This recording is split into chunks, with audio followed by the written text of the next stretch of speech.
The air in that sterile law office hung heavy, like the weight of unspoken resentments finally pressing down. I sat there. Emily Hayes, the overlooked daughter, fingers twisting in my lap as the lawyer's voice droned on, slicing through the silence with numbers that felt like accusations.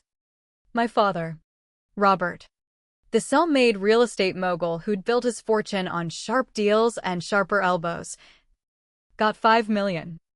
He nodded once, his jaw set in that familiar line of quiet triumph, as if this was just another negotiation he'd won. My mother, Laura, the socialite who'd always prioritized appearances over affection, received $3 million, enough to fund her endless charity galas where she played the gracious hostess. She exhaled softly, her manicured hand fluttering to her chest in feigned humility. Then my brother, Dylan, the golden boy venture capitalist who'd never known a door that didn't open for him, was handed $2 million.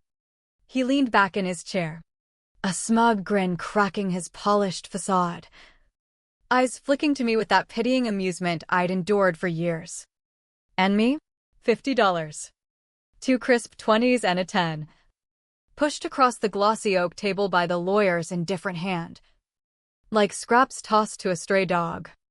The room erupted in a low chuckle from Dylan, a stifled snort from someone else, maybe the assistant in the corner. My father's lips twitched upward, not in cruelty, but in validation, as if this confirmed every doubt he'd ever harbored about my lack of drive.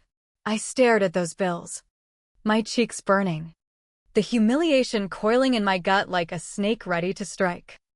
28 years of fading into shadows, of biting my tongue to keep the peace, crystallized in that moment. I was the quiet one, the reliable one, the one who never demanded more because demanding felt like admitting weakness.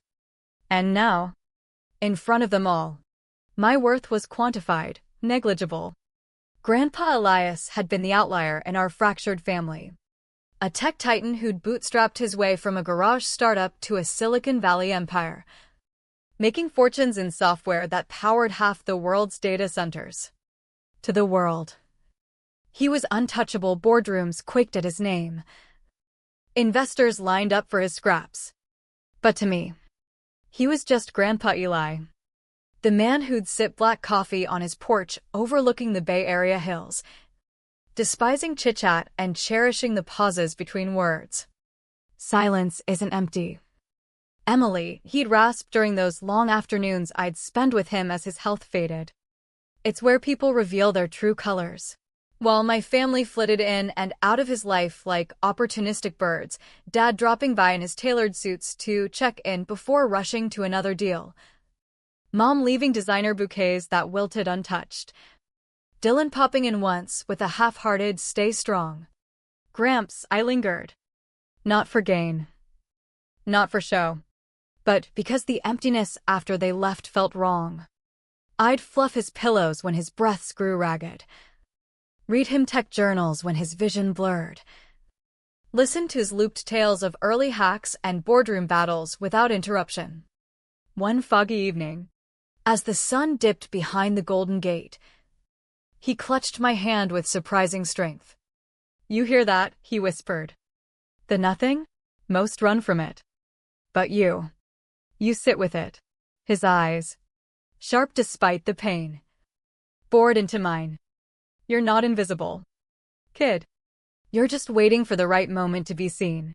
I swallowed the lump in my throat, unsure if it was delirium or prophecy.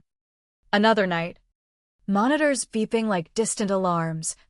He murmured, "Money strips away the veneers. Watch how they act when the masks fall." I chuckled weakly, thinking it was the morphine. But his gaze held a glint of calculation. "Maybe I'm setting the stage," he added. I dismissed it then. But now, holding those $50, the pieces began to itch at the edges of my mind. His passing came quietly. No fanfare. Just a final sigh in the dim light of his hillside mansion. I stood by his bed, hand still warm from his grasp, the void swallowing me whole. The funeral was a spectacle of polished grief, black limos lining the drive. White lilies arranged in geometric precision. Whispers of stock values mingling with condolences. Dad networked through the crowd, shaking hands with venture capitalists. Mom dabbed at mascara-free tears at opportune moments. Dylan accepted sympathies like awards, his charisma on full display. I hovered at the edges, invisible as ever, catching snippets. Elias's portfolio must be insane. Dylan's probably the heir apparent.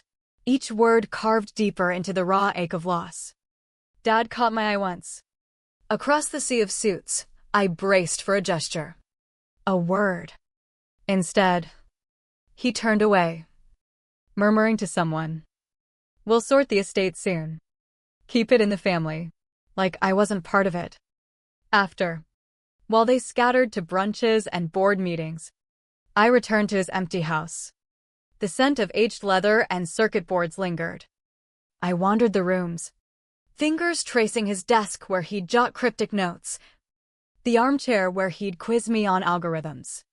Sitting there, the tears finally came, not sobs, but a steady release. Mourning the one soul who'd seen beyond my silence. The envelope arrived days later. Heavy stock, embossed with the law firm seal. My pulse raced as I slid it open, the will-reading date stared back. A summons to judgment. I arrived early to the office, claiming the corner seat out of habit, shrinking into the leather. Dad strode in first, claiming the head like a throne. Mom followed, her pearls clicking softly. Dylan sauntered last, phone in hand, already texting triumphs. No hellos, no glances my way. The lawyer, MS. Harlan, adjusted her glasses and began. To Robert Hayes, $5 million. Dad's nod was regal. To Laura Hayes, $3 million.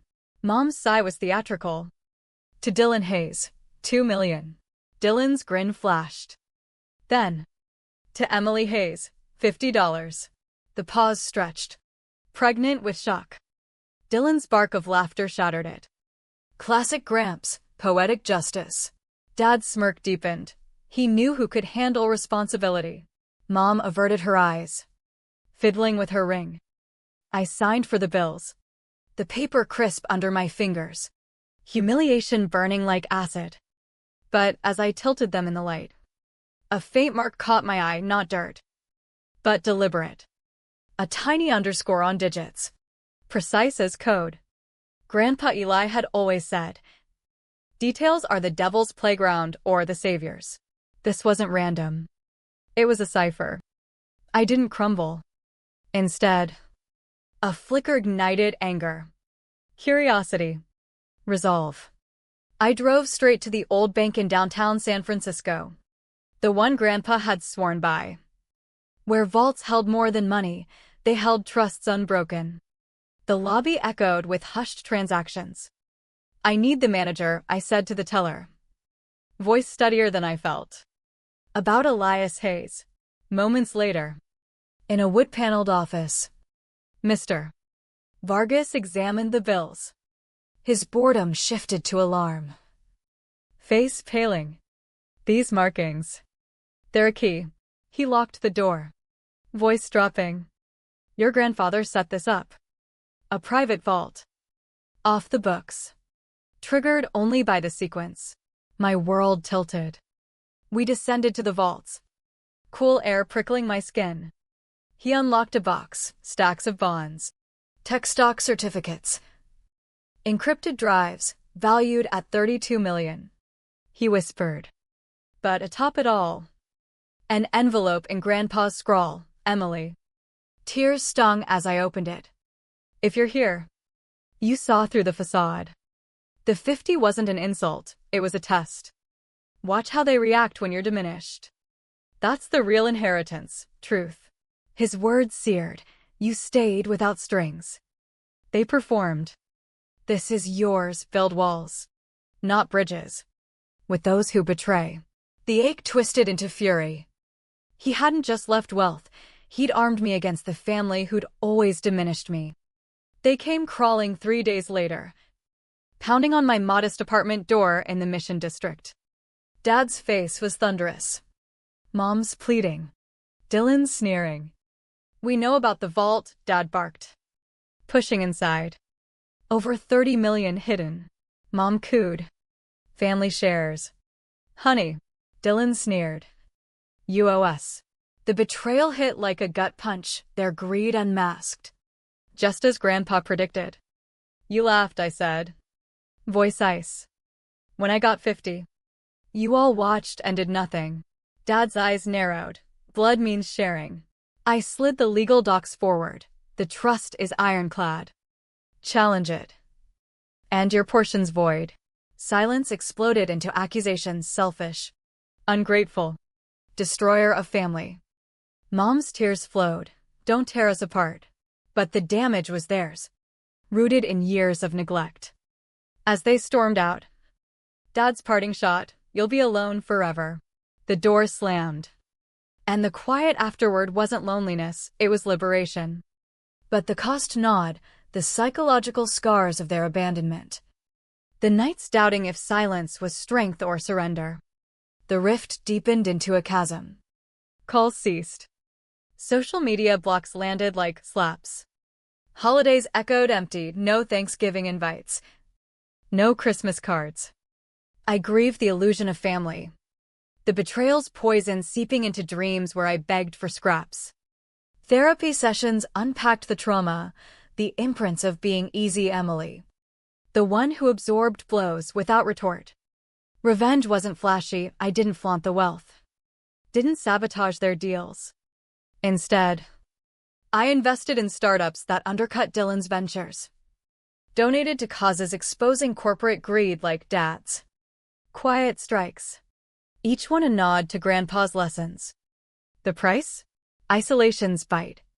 The paranoia of wondering if every stranger's glance was a spy. Yet, in that void, I rebuilt a secure home in the hills. Anonymous trusts shielding my peace. 2 years on, I met Liam, a kind software engineer who saw my silence as depth, not defect. Our daughter, Sophia, arrived on a stormy dawn, her cries filling the hollows. Holding her, I vowed, no conditional love, no diminishment. My family learned of her through whispers, perhaps a leaked birth announcement, but no outreach came. The pain lingered, a dull throb, reminding me of choice's toll, freedom bought with severed ties. Grandpa's legacy wasn't vengeance fulfilled, it was the bitter clarity that some betrayals can't be mended. As Sophia grew, laughing freely in our sunlit home, I embraced the solitude's gift, strength forged in quiet fires. The empire he left wasn't gold, it was the unyielding resolve to never shrink again, even as the shadows of loss whispered regrets. In the end, revenge tasted like ashes. But peace? That was the true fortune. Hard-won and irreplaceable.